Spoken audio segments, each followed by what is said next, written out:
Wow, we almost made it. Merry Christmas. Merry Christmas. For me, Christmas Eve is the main Christmas. This is when we always celebrated it. So I wanted to bring someone on who's always been a good friend of the show, a friend of mine. Let's get to it. 12 Days of Balls. 12 Days of Balls. Ball 11. One of the first people to ever reach out after hearing the Pinball Party oh so long ago has stayed in contact, been a constant positive light in this pinball media life. He works for a pinball company that makes some of the subjectively, if not objectively, most beautiful pinball machines out there. Someone who has a lot of experience in the industry and even in the pinball media creation. And there has been some rhyme or reason for the people I've asked to come on. And really, it's the ones that I just wanted a reason to reach out, say hello, talk to, catch up with, see how they thought of 2023, what they're thinking of 2024. And yeah, this was one of the first people I messaged immediately, and thankfully he obliged. So let's talk to Ken Cromwell from Jersey Jack Pinball. Oh, and quick side note, Jersey Jack Pinball has always been a huge supporter of the show, so I didn't want to tarnish any of their image or Ken's and ask his favorite curse word for us degenerates on this degenerative podcast. So let's go. On the 11th day of balls, pinball gave to me. Ken from JJP, Jason F. Arcade, Erica's Pinball Journey. I'm Craig, Bobby, Buffalo Pinball, Kevin, Big David Turner, Phil, and Rachel Best. Times Pinball Podcast, show got triple drain, one half of man, and the shoe man, Zach Manning. Well, Merry Christmas to one of my favorites, Ken Cromwell from Jersey Jack Pinball. How you doing? Jason, good to be back. Thanks for having me back on the Pinball Party. Yeah, you were one of the first on the Pinball Party. I'll say back in the day, but it was really like a year ago.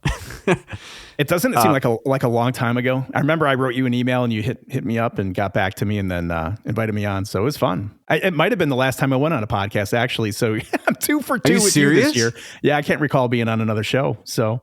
Well, you were doing Special and Lit still for a while, and is that kind of on a hiatus? Where's that at? Yeah, so Special and Lit, I mean, we still jump on from time to time. I think we maybe have 7 or 8 episodes this year that we kind of just put out, but there's not anything that's on a regular cadence or schedule, which is kind of nice. So, but other than Special and Lit, I think the only other podcast that I've been on this year is the Pinball Party, and this would be part 2.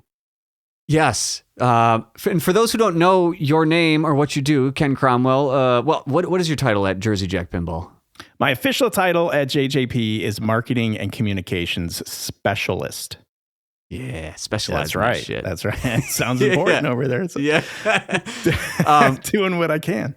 Honestly, you've been one of the most supportive of this show since I started, or I should just say of even me, which sounds weird to say, but it's true. Like, you reached out early on. You've always been a friend. We've kept in contact via text and all the stuff. I've been meaning to come down to JJP to get a tour and all that, but just like you, like driving over 2 hours these days, I'm like, oh, kill me. Yeah, I get it. But I want to come down there, man. We used to have flights out of Eau Claire into Chicago that was 25 minutes, but they stopped doing that. How long is your drive in from Eau Claire? Like, is it like 2-3 hours? 4.5. Oh, okay. So yeah, it's pretty significant. That's about right at the threshold of where I don't want to drive. 4.5, 5 hours is about as far as I'll go. Yeah. Yeah. So we've been doing these 12 days of balls. Thank you you were one of the first people I texted. Thank you for being so accommodating, just jumping on right away and doing this. No, thanks for having me on, man. Appreciate it. Yeah, for sure. And I've been asking people basically the same questions, but there was one special question for you that came out of Kevin Mann from Buffalo Pinball. I was doing this. I don't remember when this is going to air, so if his hasn't aired yet, he's going to be on one of these. All right. He mentioned what he was saying for, spoiler, one of the last questions is like, what are you looking forward to in 2024 in pinball? But his was, whatever Mark Seiden's next pinball game is, and can you ask Ken what game that is? Yeah, you could certainly ask me. So Mark Seiden is he's next in the queue, so we're excited to kind of debut that game in 2024. So unfortunately, I can't confirm or deny what the theme is, but it's something that I think people will find popular and fun to play. And I don't want to get too far into the weeds on it. I mean, there's a lot of things I'd love to tease. If you did. I know, but I think, especially, I think that's something that the designer and his team or her team, depending on who's building, that's Sure. for them to kind of share that kind of information with. And when it comes time for me to market, I'm ready to go, but I'm anxiously awaiting that title because it's going to be fun. We've got Elton John that's out right now, and those games are shipping. When people get a chance to play it, I think they're going to have a real positive experience, and I'm looking forward to that too. Everything's kind of trending up at Jersey Jack Pinball from pinball standpoint, from a positive team standpoint, and of course, I'm towing the company line here, but I definitely believe it. Yeah, I unfortunately have not played Elton John yet, and I have wanted. There has not been a JJP release recently that I've wanted to play more than Elton John. Again, the 4.5 hour drive is the only sticking point. If it was local, like I a music fan, probably not a surprise to some people listening to this, but I love Steve Ritchie's layouts. My first, cherry poppin' game was Star Trek, which, this looks similar. And, I think a lot of these designers, when they have something that like works, do it. Keep doing, make variations. Like I do the same thing when I make a song. I'm not like, well, now let me try rap. Now let me try country. Yeah, you find something that works sure. and just do it. And man, that thing looks fun. How much have you played it?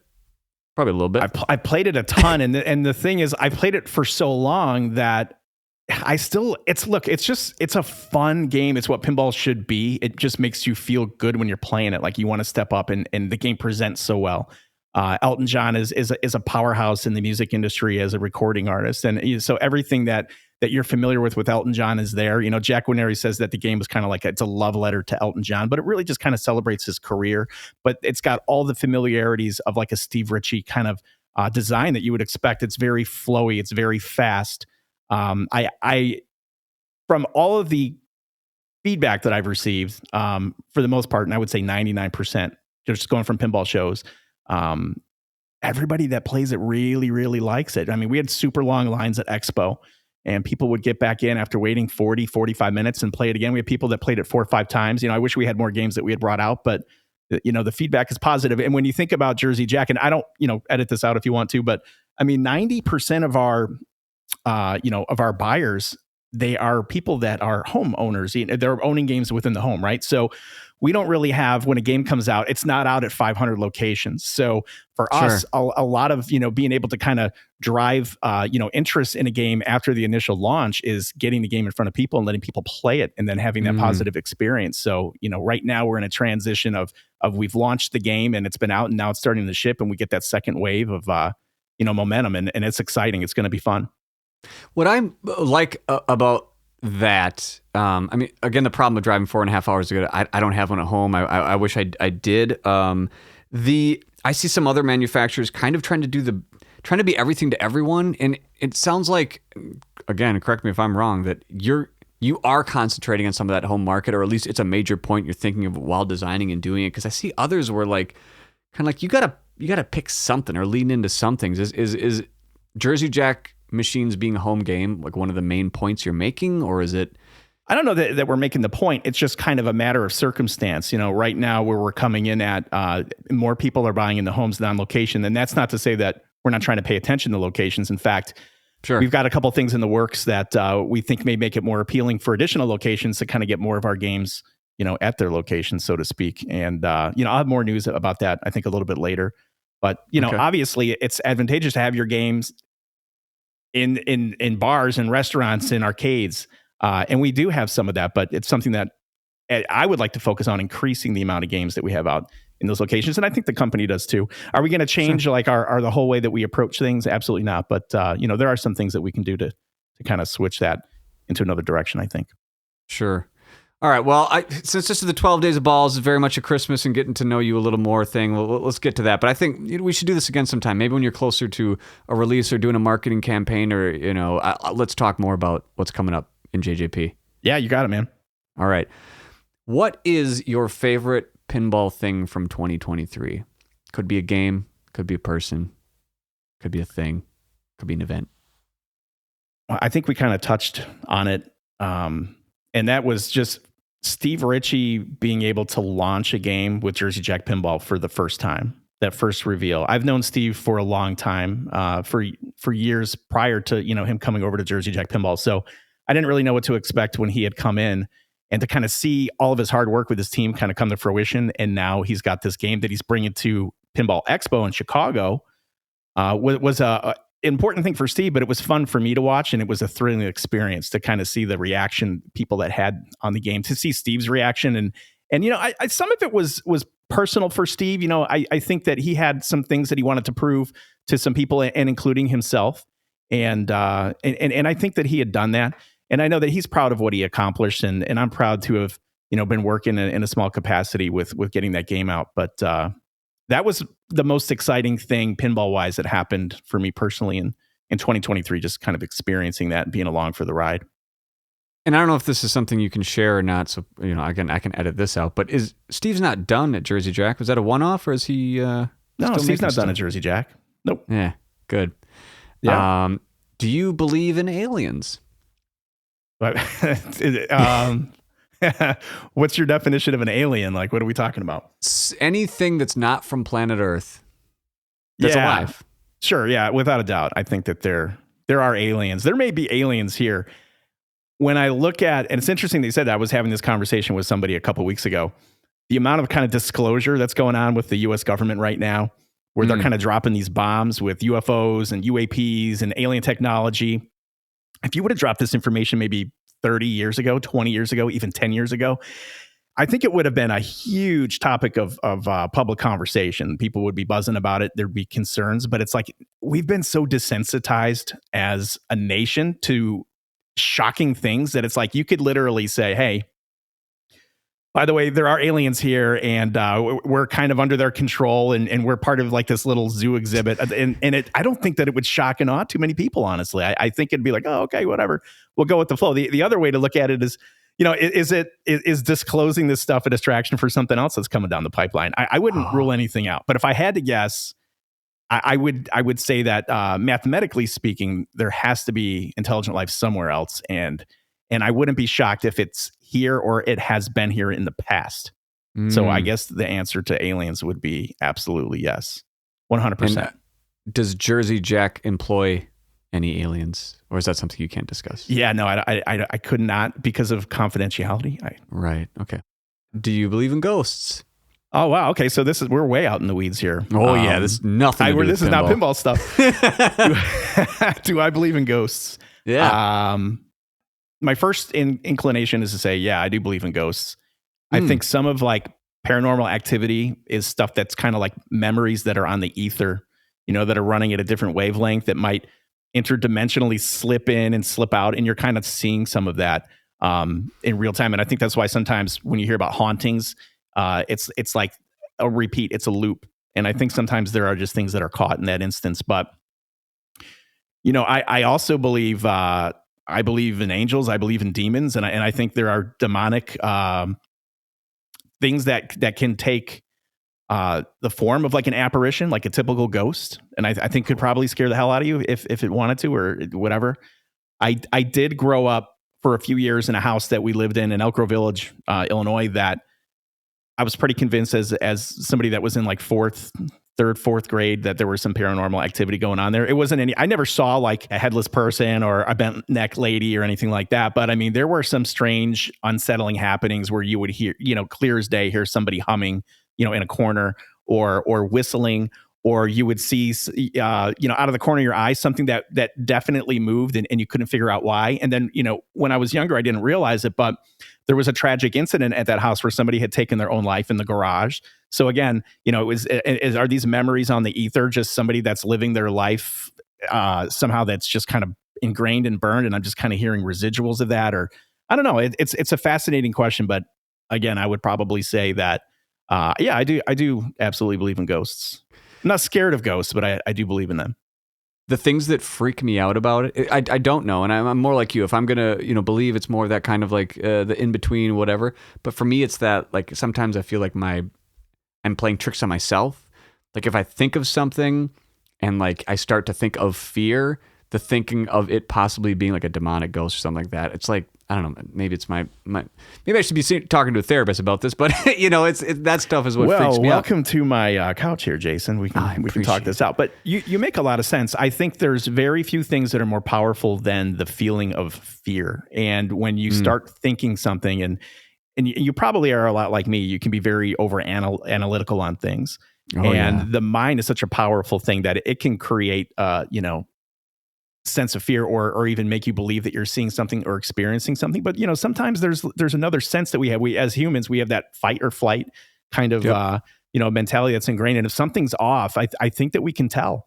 And obviously, if there's a ghost or do you have something going on in your house, or do you have something that happened where you're kind of like it's on your mind? But I don't even the question coming up is interesting to me. It's just something that honestly I've been. So these questions on here, maybe this is a good time to talk about it. I put these questions on here not for some like big reason of like deep thinking, but when I look back at the questions I have, which only like 6 or 7, it's things that I just am either into subconsciously or whatever. Aliens. Pinball, obviously, talked about that. But the ghosts, like I've always had this slight fear of just that, the kind of the dark, the unknown, even as a 41-year-old. Like I'm not always super comfortable by myself, alone, in the woods, in the dark, like something like that. Well, the woods are a creepy place to be in general, because I mean, you're off the grid. And if something's going to happen to you, it's probably going to be in the woods. It's just like, it's horrific out there.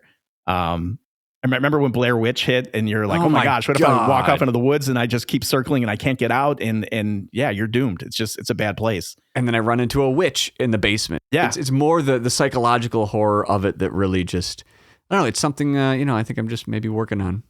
Could you imagine like you're going to bed at nighttime and you pull the covers up and you're kind of sleeping, 3 o'clock in the morning, wakes up and the covers just get whipped off you and they land on the floor. Like, how do you react to something like that? Because if something's out the window, probably. If something's there, you're not getting away. You're not gonna fight or shoot a ghost. It's there. It's gonna get you. It's creepy. And the more real it is, the more creepy it is to me. The worst thing to ever happen for me, not in real life, like I didn't see a thing, but the most creeped I ever got was, what was the movie called? Paranormal Activity, right? It's just, that came out the same time the game Borderlands came out. I remember that because my wife and daughter were out of town. I was playing Borderlands on Xbox Live with one of my friends who was in a different city, and we were Halo friends, so we were playing Borderlands. I had watched that movie and it freaked me out so much because it's just a very much like, you're in your house is haunted, and it's like a demonic, who knows what it is, and it's like the fear itself. Sets the tone is for fear. Anybody at any time in their life, in their house. Yes. Yeah, and for sure. So I'm playing Borderlands with him, and I'm probably like 25 at this age or something, and I remember playing, and I just asked him, like, dude, can we just keep playing? Like, I made something up, but I ended up playing the game with him online all the way until the sunrise because I just couldn't even I couldn't for the protection. It was straight fear, and I made shit up because I wanted to be like, I'm a guy, I'm not scared, like whatever. But it terrified me to the bone some of that stuff still does. It's the worst. Like you see something that kind of creeps you out right before you go to sleep, and then you wake up in the middle of the night, got to go to the bathroom, and you're like, do I really want to go across the hall and try to use the restroom? And what could possibly happen to me at this time? It's again, your mind plays tricks on you, but Yeah. I'm glad I'm not alone, man. Well, hopefully the listeners out there, yes, a 41-year-old male still somewhat afraid of some of the unknown spiritual stuff. Hey, maybe you can relate. You're better off being a little bit concerned. I mean, I would rather think the worst and hope for the best than be unprepared. So I think you're okay. Yeah. I got a proton pack as well. I got Ghostbusters and I. That's right. You're ready to go? Would you mind telling me something that you're proud of about yourself? Oh, something I'm proud of about myself. Mm-hmm. It's tough for us humble Midwesterners sometimes, but I guess what I would say, and some people, I would consider this a strength and something that I'm proud about. Maybe some people think it's a weakness, but when I consider myself as a person, I consider myself to be very, very genuine. And I'm trying to think how to put this into words. Like, for instance, if I'll never assume something about somebody when I meet them, I kind of let them go through the beginning of a relationship, or whether it's business or professional, and kind of show me who they are as a person before I cast judgment. And I think I'm a very good judgment of character, but I also, I'll treat somebody very genuine. I try not to be fake to people. And, there's a quote that's kind of a favorite of mine, and it plays well for me, and I'll kind of paraphrase it. And it's something along the lines of, you might meet somebody who's met me, and they'll say that I'm a great person. And you'll meet somebody else that says, like, I'm a big jerk. And I would encourage you to believe them both, because I don't treat people poorly. I just treat them accordingly. So I feel like if we're clicking because we are respectful to one another, I'm good with it. But if I find that we're not clicking because there are things that I don't agree with you about, and it's not like petty things, it would be like more like moral issues and things like that. Sure. Then, don't be surprised if I'm not, as willing to engage or to act fake, so to speak, with quotes. Yeah. I at this point in my life, in my 40s also, I'm looking to kind of surround myself with people that do practice, that have good morals and good hearts, and really challenge to make me a better person, both professionally and personally. And those are the people I tend to keep close knit. I've got a lot of acquaintances, but for the people that are close to me, that's something that's important. How much do you bench? Like weightlifting? Yeah. Did you know I used to work at Bally? No. Yeah.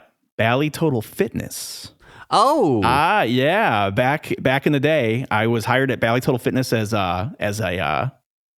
just membership sales. And then eventually I ended up running health clubs. So yeah, I mean, working out and living a healthy lifestyle is huge for me.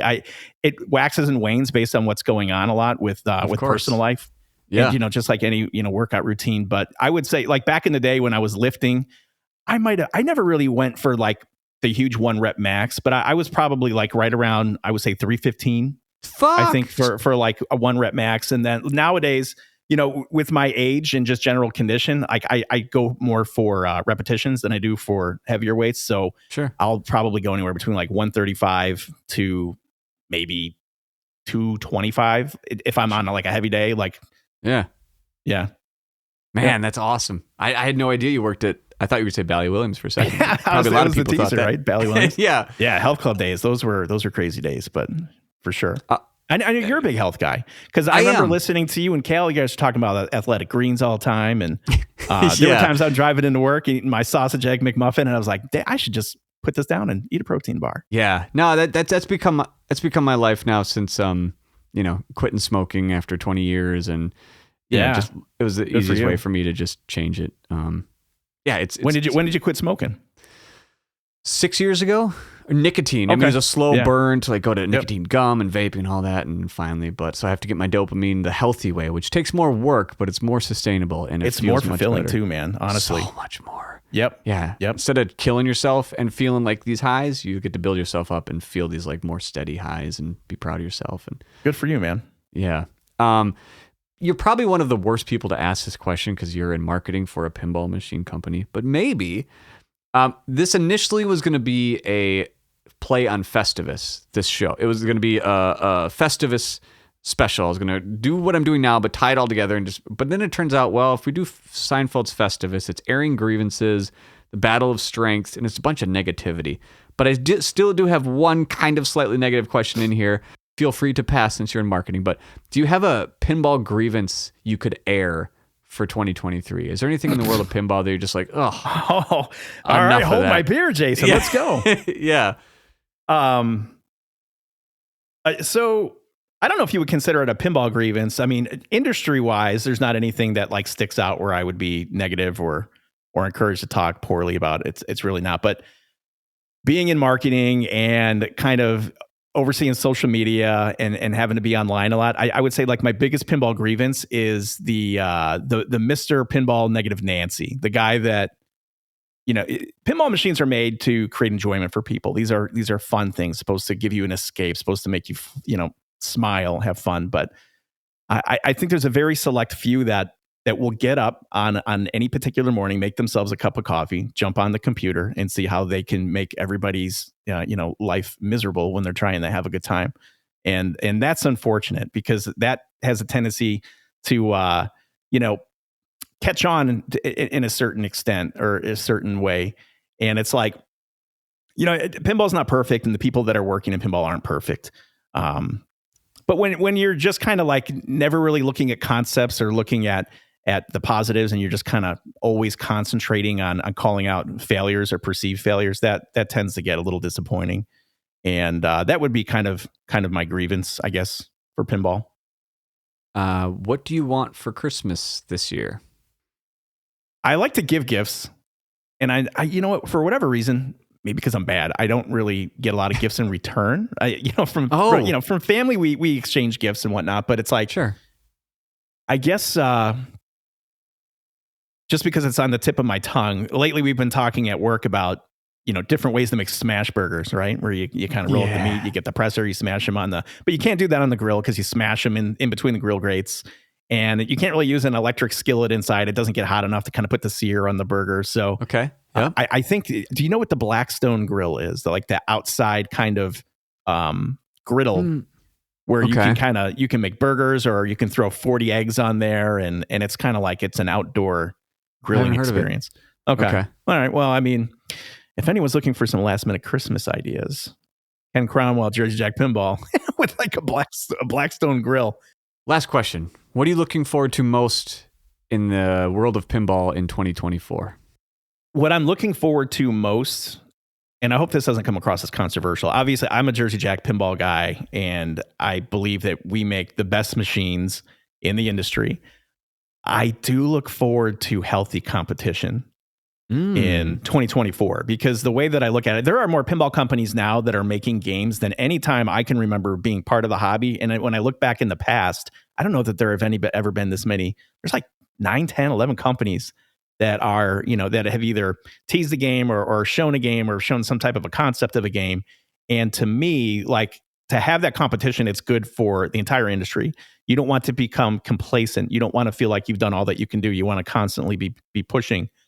And I mean that's super exciting to me. Every game that I've played over this past year, and they've been from several different manufacturers, like, I've found redeeming qualities and things that I enjoyed in every single one of them. Sure. Again, I think ours are the best, but I do enjoy legitimately playing all these companies' games. So 2024, if it's shaping up like I think it will be, it'll be interesting, and I'm looking forward to some competitive rivalry for sure. Similar to last time you and I were chatting on the podcast, you don't have to respond. I just need to tell Jersey Jack, please make Matrix, please make Harry Potter, please make a Lord of the Rings. Could be anything. Could be another Hobbit. Could be anything in that universe. Please make a Star Wars. Take my favorite themes and just do what you do, which is make incredible games. Well, Jack Orneri, he's the guy that gets the themes over at Jersey Jack Pinball. And if I had to guess, I think people will be pleased on what we have coming next year. God, that's a tease. God damn, that's a good tease. I like that tease. I'm not trying to be, it's legit. I know. I'm that's why. To it. Because I can see your face and I know it's not BS. That's why I'm like, that's a good tease. It's not like you're loading that up. That seems genuine. Yeah, for sure. Oh, God damn it. What is it? Well, man, I really appreciate you joining last minute. Honestly, let's do this again. And when you get closer to a game release, or when I get a chance to play Elton John, which I'm trying to, I really am. Let's talk more about that. I want to hear more about the world of Jersey Jack. Yeah, I mean, get through the holidays, and if you get a chance, you want to make that 4.5-hour trek, come on up and get you through the factory, play a bunch of games. We'll get out and, I don't know, spend the night and go back home the next day. It'll be a good time. Get a smash burger and, okay. Yeah. If that Blackstone grill comes in, I'll make them from home and I'll bring them in. You can just come over here and party. It's fine. Okay. Appreciate it, man. Well, good to see you. Happy holidays to you and your family. Yeah, brother. Merry Christmas. I appreciate it, man. Merry Christmas.